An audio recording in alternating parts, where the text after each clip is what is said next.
오늘의 양식, 이 시간은 마가복음 6장 1절부터 6절 말씀을 통해서 어떤 능력도 행하실 수 없는 이유라는 제목으로 말씀을 전하겠습니다.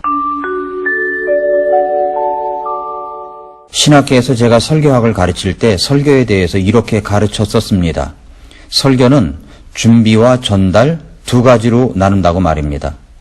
설교는 준비를 잘해야 합니다. 저는 강해 설교를 하는 설교자이기 때문에 성경 말씀 본문을 관찰, 해석, 적용의 단계를 거쳐 그 정리한 것을 조직하여 설교 원고를 준비합니다. 그렇게 준비한 다음에는 전달을 어떻게 할 것인가를 생각합니다. 아무리 좋은 내용의 설교를 준비하였다고 할지라도 전달을 잘못했을 때 그 말씀이 성도들의 마음에 와닿지 못할 수도 있기 때문입니다.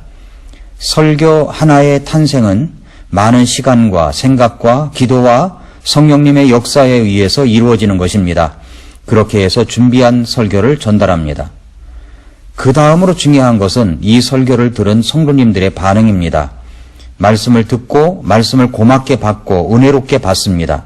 그리고 그 말씀을 적용하여 삶의 변화로 이어집니다. 믿음이 성장합니다. 행동이 바뀝니다. 그렇게 말씀을 붙들고 변화되어 살아가는 성도님들의 모습을 그리면서 말씀을 전달합니다. 그렇게 말씀을 전할 때 설교자로서 가장 기쁠 때가 있습니다. 그것은 그렇게 전한 말씀을 듣고 변화되었다고, 그 말씀이 나를 바꾸었다고, 위기 속에서 나를 구했다고 할 때입니다.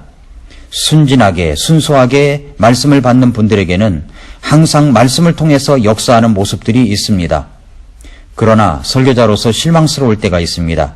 그것은 다른 사람들은 그 말씀을 듣고 은혜를 받고 변화가 되어 잘 성장하고 있는데 똑같은 말씀을 들었는데도 전혀 반응하지 않는 사람들이 보일 때입니다. 아니, 아예 말씀을 안 들으려고 작정하고 예배에 나온 사람들 같이 보입니다. 말씀을 들어도 나는 전혀 반응을 보이지 않겠다고 결심하고 나온 사람들 같이 보이는 것입니다. 그럴 때 설교자는 절망감을 느낍니다. 제가 지지난주에 평택 성서침례교회 생일 예배 때 말씀을 전하러 갔었습니다. 말씀이 끝나고 입구에 서서 성도님들과 인사를 나누는데 그 성도님들이 거의 모든 분들이 나가면서 제 손을 잡고 인사를 하시면서 말씀이 복이 되었다고 감사하다고 하시면서 나가는 것이었습니다. 순박하고 순진한 순수한 성도님처럼 보였습니다. 우리 교회에서 제가 설교를 마치고 입구에 서 있을 때, 아니 우리 교회 강사 목사님이 오셔서 말씀을 전하시고 입구에서 인사를 할 때 우리 성도님들은 저렇게 인사를 했었나 하는 생각이 들었습니다. 입구에 강사 목사님이 서 계시는데 그냥 인사도 안 하고 손 한 번 잡고 감사의 말씀이라도 전하고 나간다면 얼마나 좋을까요? 그렇게 한다면 아마 덜 민망스러울 것 같습니다. 똑같은 말씀을 들어도 그 말씀에 대해서 감격스러운 반응과 변화가 있는 성도가 있고 같은 말씀인데도 전혀 미동도 하지 않는 분들이 있다는 사실에 안타까움과 슬픔이 있습니다. 그런데 오늘 본문 말씀을 보니 예수님도 그런 경험을 가지셨던 것을 볼 수가 있습니다. 예수님이 이제 가버나움에서의 사역을 마치시고 고향 나사렛으로 가시게 되었습니다. 가버나움과 나사렛까지의 거리는 약 65km 정도 됩니다. 서울 강동구에서 송탄까지의 거리 정도입니다. 가버나움에서의 사역은 정말 놀라웠습니다. 방금 전에도 12년을 혈루증으로 앓던 여인이 고침을 받았습니다. 12살 된 소녀가 죽었다가 달리다 굼 일어나라는 말씀에 살아났습니다. 군단적으로 막이 들렸던 한 사람이 고침을 받았습니다. 등등의 사역에 예수님의 놀라운 능력의 사역이 펼쳐졌었습니다. 그런데 이제 나사렛으로 가십니다. 그러나 오늘 본문인 마가복음 6장 1절부터 6절 말씀에는 나사렛에서 예수님은 어떤 능력도 행하실 수가 없었습니다. 6장 5절에서 거기서는 어떤 능력도 행하실 수 없어서 다만 몇몇 병든 자에게 안수하여 그들을 고치실 뿐이었으며 라고 했습니다. 예수님은 왜 나사렛에서 어떤 능력도 행하실 수 없었던 것입니까? 왜 사람들이 말씀을 들어도 받아도 예배에 참여해도 변화도 없는 모습들, 성령님의 능력이 나타나지 않는 것일까요? 그 이유가 있습니다. 첫째로 그들이 호기심만 있었기 때문입니다. 마가복음 6장 1절 2절을 보면 그분께서 거기를 떠나 자기 고향으로 들어가시니 그분의 제자들이 그분을 따르니라. 안식일이 되어 그분께서 회당에서 가르치기 시작하심에 많은 사람들이 그분의 말씀을 듣고 깜짝 놀라 이르되 이 사람이 어디에서 이런 것들을 얻었느냐? 그가 받은 지혜가 어떠하기에 그가 자기 손으로 이런 능력 있는 일들을 행하느냐? 라고 했습니다. 예수님께서 고향인 나사렛으로 가셔서 회당에서 가르치기를 시작하셨습니다. 예수님의 가르치심은 정말 보통 사람들과 같지 않았습니다. 서기관들도 바리새인들도 깜짝 놀랄 정도였습니다. 나사렛 사람들도 예수님의 가르치시는 말씀을 듣고 깜짝 놀랐습니다. 그러면서 이런 질문을 합니다. 이 사람이 어디에서 이런 것들을 얻었느냐? 그가 받은 지혜가 어떠하기에 이런 능력 있는 일들을 행하느냐? 본문에는 그들의 호기심 어린 질문 두 가지가 기록되어 있습니다. 호기심은 때때로 깊은 탐구와 원하는 것을 얻을 수 있는 가장 기본적인 단계입니다. 호기심은 좋은 것입니다. 그 호기심 때문에 과학이 발달하고 예술이 발달하고 문화가 발달했습니다. 그 호기심 때문에 지금 4차 산업혁명 시대를 맞이하고 있는 것입니다.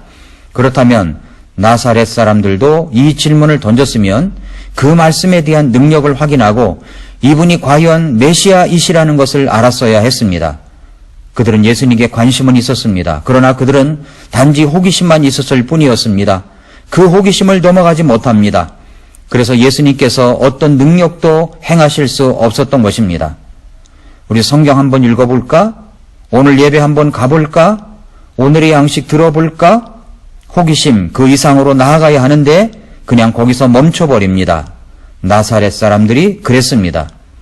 둘째로 왜 예수님께서 그곳에서 능력을 행하실 수 없었던 것일까요? 그것은 그들의 편견 때문입니다.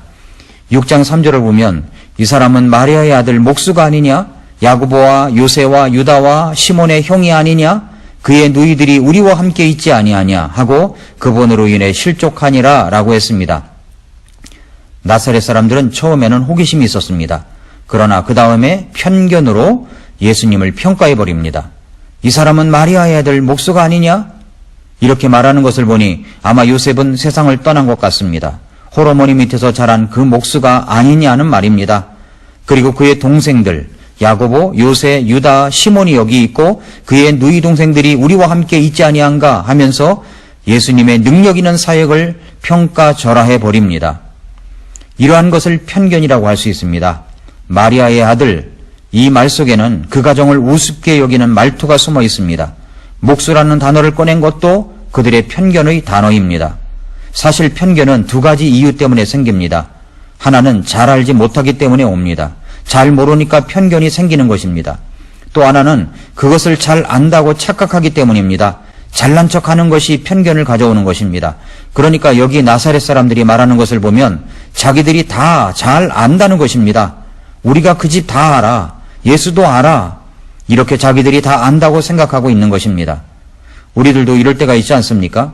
설교 제목만 보고도 자기가 다 잘 안다고 생각할 때가 있습니다. 그래서 오늘의 양식 제목을 보고 어떤 제목은 클릭하여 말씀을 듣는데 어떤 것은 제목이 뻔하다고 생각되는 것은 듣지 않는 경우가 있습니다. 그것이 무엇 때문입니까? 편견 때문입니다. 자기가 다 알고 있다는 착각 때문입니다. 예수님에 대해서도 자기가 알고 있는 편협된 지식 때문에 아직도 예수님을 믿지 못하고 영접하지 않은 분들이 있습니다. 그렇다고 이런 분들이 성경을 제대로 읽거나 말씀을 제대로 듣거나 성경을 제대로 공부하는 분들이 아닙니다. 자기는 다 안다는 생각 때문에 생겨난 편견 때문에 자신의 일생을 망치고 있습니다. 왜 예수님께서 그곳에서 능력을 행하실 수 없었던 것일까요? 셋째로 그들이 믿지 않기 때문입니다. 5절 6절을 보면 거기서는 어떤 능력 있는 일도 행하실 수 없어서 다만 몇몇 병든 자에게 안수하여 그들을 고치실 뿐이었으며 그들이 믿지 아니하므로 이상히 여기시고 마을들을 두루 다니시며 가르치시더라 라고 했습니다. 그들은 믿지 않았습니다. 그래서 어떤 능력도 행하실 수 없었습니다. 안 믿어도 잘 살 수 있고 안 믿어도 건강하게 살 수 있고 안 믿어도 사는데 전혀 지장이 없다고 생각하기 때문입니다. 예수님 안 믿어도 잘만 사는 사람이 많더라는 생각 때문에 이 다수의 유혹 때문에 안 믿고 있습니다. 사랑하는 성도 여러분, 내 자신은 예수님께서 능력을 행할 수 있는 마음판입니까? 행하실 수 없는 마음판입니까? 왜 예수님의 능력이 나에게 일어나지 않는 것일까요? 혹시 내가 호기심만 있기 때문은 아닙니까? 혹시 내가 그 잘난 척하는 잘못된 편견 때문은 아닙니까? 혹시 내가 그 말씀을 믿지 않기 때문은 아닙니까?